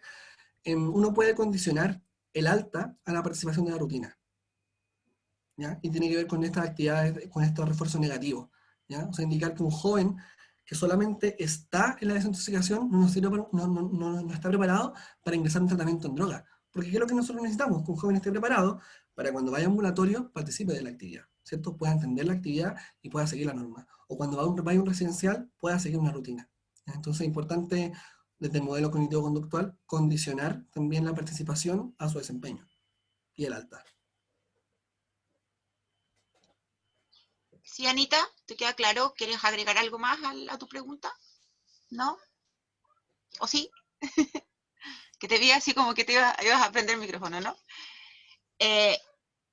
Diego, acá también nos pregunta Pablo Miranda, no dice específicamente de dónde es tampoco, pero Pablo nos consulta, desde un enfoque de género y masculinidades, pensando que lo da que es solo para hombres, ¿qué tipo de acciones, actividades, lineamiento o formas de relación entre jóvenes y equipo están contribuyendo a la socialización de identidades masculinas menos hegemónicas? Como también, yo no sé si Pablo lo quiere explicar mejor, pero ¿te queda claro?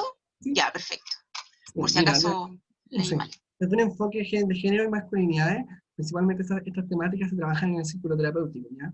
Se habla qué es ser adolescente, qué es ser pololo, ¿cierto? Qué es ser papá en muchos casos, qué es ser hermano, ¿ya? Y desde esto como de la línea de los poderes o de la línea de los poderes hegemónicos, nosotros instalamos que toda persona en la unidad, sea hombre o mujer, sea adulto o joven, tiene la misma capacidad de poder ponerle límites al otro, ¿ya? Entonces a veces nos enfrentamos con jóvenes que tienen experiencias súper vulneradoras desde ellos hacia las mujeres, ¿cachai? Entonces, en un principio está la duda de como, ya, ojalá es que las mujeres no lo atiendan, ¿ya? Porque no se va a regular frente a las mujeres. Pero nosotros acá, todo lo contrario, nosotros decimos que cada persona tiene el poder, ¿cierto?, de poder darte una indicación, así como sea mujer o sea hombre, por lo tanto trabajamos de que el respeto es igual. Y hemos visto muchas veces que los jóvenes tienden a ser más respetuosos con los hombres que con las mujeres pierden un poco más el límite, transgreden un poco la distancia social, y nosotros les marcamos que no es porque sea mujer ni porque sea hombre, ¿cierto? Tiene que ver con que el respeto va por sobre todo, ¿ya? Ahí yo también lo puse dentro de los desafíos de la unidad, es integrar esto a la unidad, a las dinámicas de la comunidad LGBT, porque si bien nos han llegado, bueno, tenemos una experiencia con una chica trans que llegó a UDAC, también hemos tenido experiencias que han llegado jóvenes conflictuados con su identidad. Y debido al poco tiempo y debido al poco manejo que nosotros reconocemos que tenemos, en ese sentido, no hemos podido dar una intervención focalizada en ese tema, ¿ya? Hemos podido sopesar un poco, junto con la abstinencia y su conflicto de identidad, lo hemos podido sopesar en conjunto, pero no como una intervención específica desde un enfoque de géneros.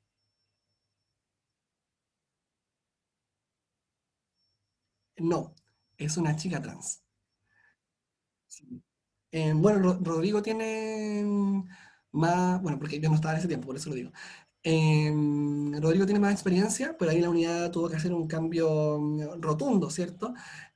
Separar a la chica de los jóvenes, pero integrarse dentro de la dinámica cotidiana, cómo integramos las actividades de un enfoque de género para que le hagan sentido, ¿cierto? Más que nada eso. No sé si Rodrigo quiere comentar algo sobre esa experiencia. Pero Diego, para que ponemos criterio, porque vi la cara de pregunta a la Marcela. Cuando hablamos trans femenino y trans masculino, en el fondo sí como que ya hemos ajustado, y efectivamente, para que nos quede a todos claro, por eso te preguntaba la Marcela, ¿trans masculino? Es chica trans, era un hombre que se llamaba Valentina. Era hombre, nunca fue hombre. Solo atendemos hombres, pero en esa experiencia fue una... Exacto. Claro, ya, perfecto. No Sí, existe porque duda yo de también mujeres. quedé como con la... Ya, perfecto. Sí. Sí, Sí, bueno, pero solo una precisión nomás. Fue, claro, era un chico en el fondo de identidad femenina, que estaba ya bien definido, bien organizado aquello, y no habían lugares. Y de alguna manera, sin profundizar mayormente en la situación específica, digamos, pero esto da cuenta de alguna manera que la unidad también se trata de adaptar de alguna manera a las necesidades que impone la realidad asistencial, que desborda de todas maneras la oferta pública de atención en salud mental. Y también da cuenta de un debe de la red asistencial en general. O sea, no hay, cuando se creó la ley RPA y se abre la unidad de corta estadía para tratamiento de desintoxicación de adolescentes, siempre el consumo estuvo asociado a la identidad masculina. Perdón que estoy aquí con mi hija también. Pero, y no se pensó que las mujeres podían consumir, entonces siempre fue una dificultad el abordaje del tratamiento. Y hoy en día está claro que los consumos están bastante equiparados, digamos, y que hay hartas necesidades, pero no hay una oferta especializada para la atención de adolescentes mujeres.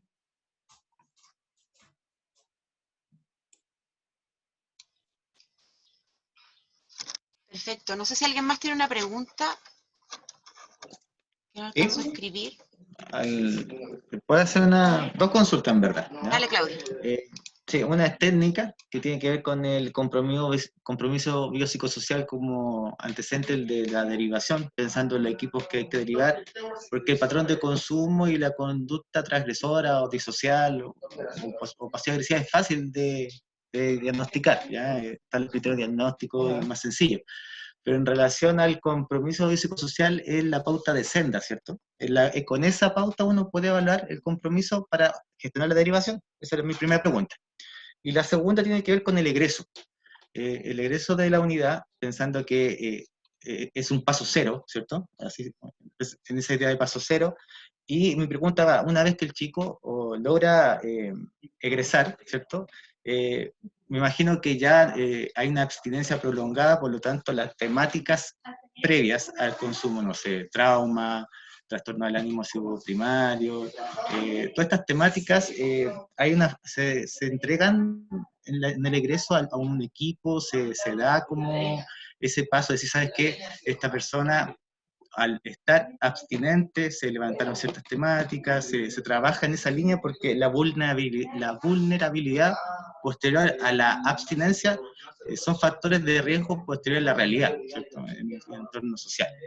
Y sí, también se entrega así como una especie de las conductas adictivas que se observaron para el manejo con la familia, con los chiquillos. Esas son mis dos como grandes consultas. Rodrigo, ¿quieres responder tú? ¿Que tú haces esa evolución? Sí, yo quería comentar una cosa, digamos, que claro, lo que nosotros podemos dar cuenta un poco de lo que hacemos en la UDAC, no podemos responder como por otras cortas estadías. Comentarles sí que el instrumento técnico de derivación de nuestra unidad tiene 3 elementos que son constitutivos, digamos. Uno es la norma técnica 85, de alguna manera, Claudio, creo que eso responde a tu pregunta, digamos. Los criterios básicamente son los mismos para todos.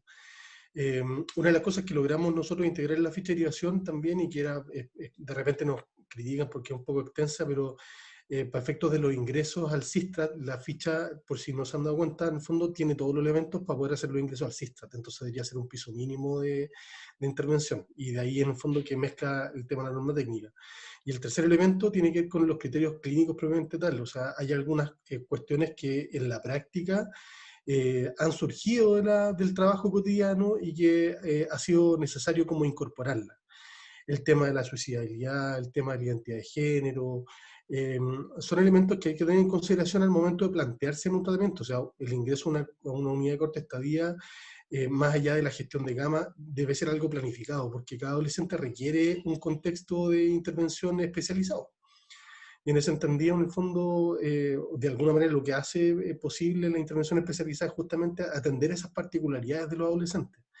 No son todos iguales, y a veces se nos olvida, y nosotros tratamos, en la medida que podemos, digamos, de atender a esas cosas que diferencian a un chico y otro, de preparar un contexto para que él, en el fondo, se sienta bien acogido, que sea menos intimidante el hecho de estar lejos de su hogar y de su familia, porque claramente un contexto de hospitalización es complejo. Y una observación a propósito de las cosas que habían comentado también, con el permiso de Diego, tiene que ver con el tiempo de tratamiento. En nuestra experiencia, en la experiencia de UDAC, que tiene un rato ya, digamos, el tiempo de tratamiento, Diego lo comentó bien en términos desde la teoría, pero en la práctica eso también tiene un sustento de lo que hemos ido generando nosotros. Digamos, los adolescentes no están en la UDAC entre 30 y 45 días por una cuestión azarosa, digamos. En términos clínicos, un adolescente se desintoxica desde la teoría, y en términos clínicos, más o menos al día 21, pero de ahí en más hay un periodo de tiempo en donde se requiere una estabilidad emocional después de sacar la droga encima. Y lo que hemos observado también es que por lo general, como bien señala el doctor Núñez en muchas oportunidades, vemos muchas veces 2 ventanas de abstinencia. Una tercera es difícil, pero 2 ventanas de abstinencia. Una al comienzo o a la mitad del tratamiento, y otra cercana al final, y que está a veces relacionada con la comunicación de la fecha del alta. Cuando uno le comenta a los chicos que están de alta, en el fondo aparece un craving salvaje. Y eso hay que ayudar a regularlo. Y a nuestro juicio, digamos, o la experiencia que se ha tratado de ir desarrollando acá, es que los adolescentes tienen que estar en condiciones de irse de alta.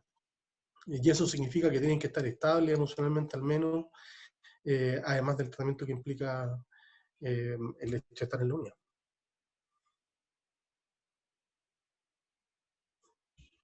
Sí, con respecto a lo específico que preguntabas tú, Claudio, en la región, no sé si la doctora Salazar, alguien de la UCI puede comentar, que me parece pertinente respecto de esta devolución y dónde se entrega también la continuidad de cuidado, para que ustedes también estén informados. Sí. Eso mismo iba a pedir la palabra. Bueno, agradecer el espacio. Nos tocó acá como UCIP tener esta nueva coordinación en conjunto que nos había dado. Estuve en el inicio del proceso, no lo pude terminar, pero también creo que fue un espacio enriquecedor en la cual uno también va viendo las vías de mejora en el bienestar, al final, el bienestar supremo, que es que el chico se sienta bien, que tenga un tratamiento adecuado, en un lugar adecuado también. Hay diferencias entre la UCIP de la UDAC y acá, claramente, porque nosotros tenemos, es una UCIP mixta, que no tiene solo un perfil de tratamiento o de chico. Entonces también eso se hace un poco más complejo cuando tenemos intervenciones, por ejemplo, más especializadas en los trastornos conductuales severos, patología dual. En cambio acá nosotros tenemos una, ¿cómo decirlo una palabra más adecuada? No sé, diferentes perfiles. Entonces cuando tenemos un chico que ha tenido como varios reingresos, nosotros no podemos hacer, todos son igual, porque hay chicos que van a ir bien con una estructura de talleres, de intervenciones, que no lo va a requerir el otro chico, entonces hacerlos todos como igual, o porque él sí, yo no.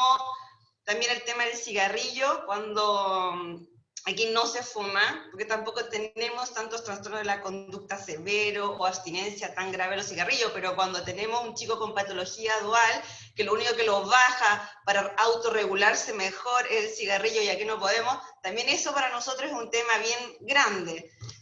Hemos hecho excepciones cuando ya evitar esta contención física y el chico dice, si me dan un cigarro, y hemos cedido y el chico sí ha podido manejar eso.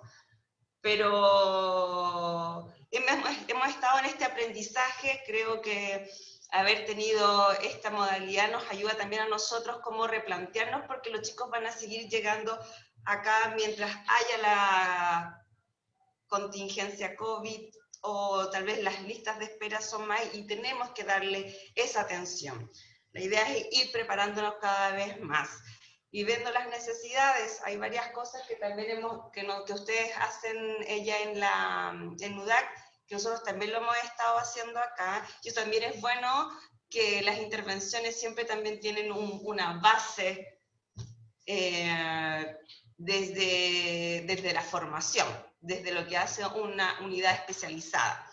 El apoyo de psiquiatra igual, en la región, por lo menos ahora, estamos mucho mejor, y también eso como una comunidad hospitalaria nos da también una tranquilidad frente a las intervenciones.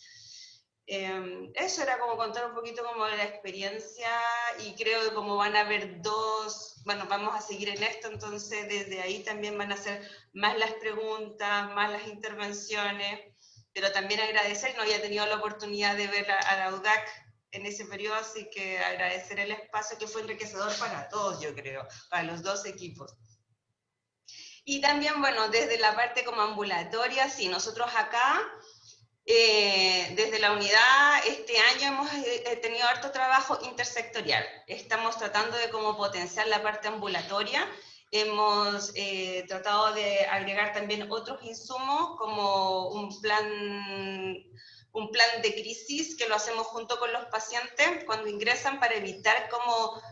No estoy hablando solamente de patología dual y de lo que es ahora, sino lo que estamos haciendo como unidad en prevención. La prevención de un nuevo reingreso cuando uno va desde el ambulatorio, de trabajar con los chicos también en los planes. Aquí sí, todos los martes hacemos reuniones clínicas, y también comparto con ustedes, el chico bien informado de cuáles son sus objetivos terapéuticos y que él sea también partícipe de su propio proceso, hace que la evolución y los tiempos también sean más satisfactorios tanto para los chicos como para el equipo y la familia. Eso, como compartir un poco la experiencia. Tengo otra pregunta acá que dice, ¿cómo se atiende a adolescentes en situación de discapacidad? Si les ha tocado. Eduard Vargas lo pregunta. Sí, como varias veces, bueno, todos en conjunto tienen discapacidad psíquica, según la norma de la CIF, ¿ya? Pero además con discapacidad física, nos han llegado jóvenes con un disparo en la rodilla, ¿cierto? Que han tenido que usar el uso de silla de ruedas o múltiples disparos en relación que no le permite la movilidad. Entonces ahí se facilita la silla de ruedas, pero ahí nosotros volvemos también a los aspectos de seguridad, porque generalmente nosotros, como no es parte de nuestra pega, es analizar las dinámicas de la unidad. Uno ve varias dinámicas complejas, ¿cierto? Como el uso de la victimización para que los jóvenes le hagan las cosas a los otros jóvenes que tienen discapacidad. Entonces ahí también lo delimitamos y le centramos que todos pueden hacer de todo, ¿cierto? Y si requiere ayuda, le pido a un adulto, ¿ya? Para no favorecer esta dinámica de sometimiento que siempre hay en la unidad. Bueno, Rodrigo tiene experiencia con un chiquillo con discapacidad visceral, ¿cierto? Que tenía una colestomía. Y discapacidad intelectual también. Generalmente todos los apoyos que se realizan son para discapacidad intelectual. La única salvedad en nuestro caso, o sea, hay que considerar que el hospital psiquiátrico es un hospital de adultos, digamos, desde la acreditación hospitalaria, digamos, el hospital considera que la unidad pueden haber adolescentes desde los 14 hasta los 17 años, 11 meses, y en un hospital psiquiátrico tenemos algunas limitaciones que están dadas básicamente por el tipo de arsenal y los cuidados de enfermería que son posibles de proveer en este contexto. No somos un hospital general y en ese entendido claramente hay situaciones que no podemos atender. Por eso cuando tenemos derivaciones de chiquillos que tienen dificultades, en el fondo, más del ámbito físico o biológico, digamos, tenemos que como evaluar caso a caso si tenemos la posibilidad de entregarle una hospitalización de la que se pueda beneficiar. Y que no sea perjudicial a él, sobre todo porque el sacar a un adolescente de un control hospitalario en UDAC para llevarlo a otro lugar tiene un riesgo de fuga importante y a veces puede ser más iatrogénico por los chiquillos. Entonces a veces realmente es preferible que esas patologías puedan ser resueltas en el ambulatorio y luego de eso en el fondo se aborda el tratamiento en UDAC. O teniendo más bien claro cuál es el diagnóstico y los tipos de cuidado que se requieren, porque no siempre es posible hacer la atención en el hospital.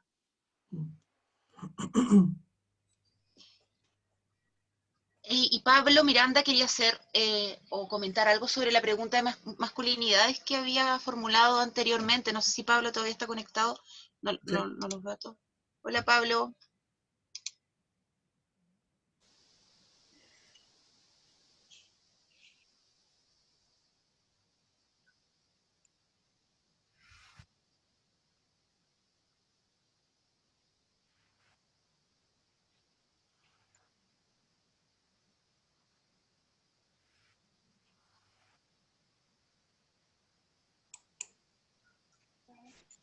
Parece que ya no está.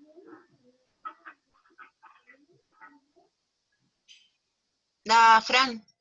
Sí, yo te escucho todo el rato. No sé si la Fran, parece que Francisca no te escucha, pero Francisca le está hablando. Oh, perdón. Sí, silencia tu micrófono.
Parece que los demás están muteados, ¿no? Sí, algo así. Eso está diciendo la Carolina. Sí, te agradecemos, Pablo, tu opinión. Claramente algo compartido. Bueno, Carolina está con un tema de audio ahí, no puede cerrar, pero me va a tocar a mí, parece ser las palabras de cierre, agradecerles por la instancia de participación hoy día. Ahí sí, Comentarles que... gracias, Rodrigo. Ah, perfecto, ahí está. Le cedo el pase a la Carola, que ella es la anfitriona. Perdón, también ha sido un aprendizaje siempre ser el host de los Zoom. Soy de la época Sí. de la Atari cuando se usaba con cassette. Se te cayó. O sea, soplando las velas mal.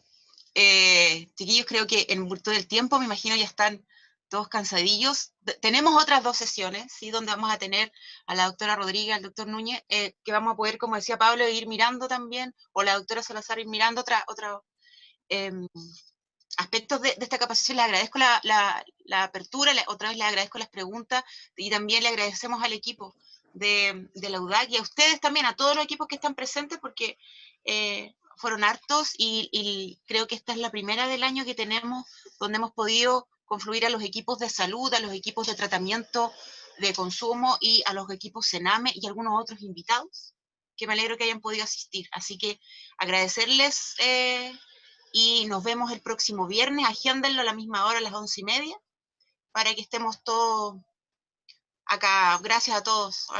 Muchos agradecimientos a ustedes también. Que estén muy bien, que tengan un excelente fin de semana. Chao, chao.